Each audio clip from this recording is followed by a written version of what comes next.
There was a performing arts group, and then Jeannie went kind of on a tour of other art centers and said, you know, we really should add visual arts also. What are you doing? New York. New York. David, who is sitting over there, Yeah. he works with me 1 day a week. And what's the picture? Chicago, Ah, okay. Illinois, Wonderful. and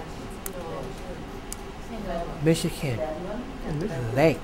There's a lot of different stories here. An artist with a disability, a lot of times they acquire that disability different ways. So sometimes someone who starts in the visual arts program is was an accomplished artist selling their work and sometimes even making a living as an artist.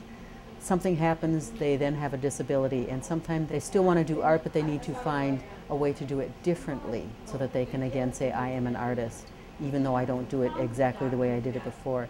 Sometimes it's people who have always had a disability and never had the opportunity to become an artist, and they blossom here because they have some support. I think, audition, I think. What did they ask you to do? If I knew how to paint. And you said? No, not yet. We have had artists who were, like Lucy, not self-identified as artists, and just blossomed. And you can't imagine how they didn't see themselves as an artist. I never did art in my life until I came here to do art.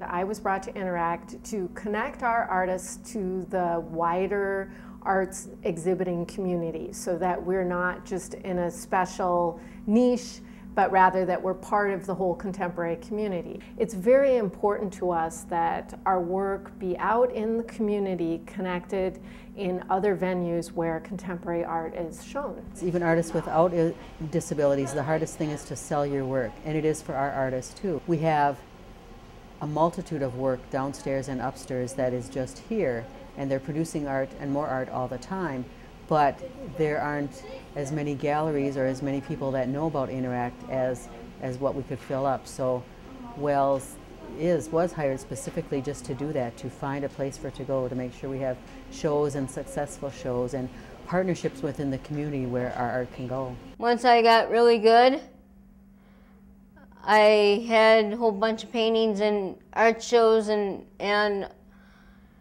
everybody loves them and wants to buy them. It's a picture of a sunflower, and it looks like I drew a picture of a man. It's gonna be my fifth show, I think. Her name is Elevate, and she's 23 years old, and she's a craftswoman from a world that I created called Crescia, and she values kindness, compassion, reverence, and recycling. I've really had a lot of experiences in a lot of shows, and I'm going to eventually earn my living from my artwork. This is the first picture that I did here. Could you hold it up for me? This is her name's Jane, and it symbolizes the balance that she is. She can think night and day, so she can think positive and negative. She can separate the good things from the bad things, and this is a lot of her good, powerful energy, and she keeps her negative energy away. I'm proud when I'm paid for my work. That is an affirmation by society or an individual that what you're doing has value and merit and a monetary value.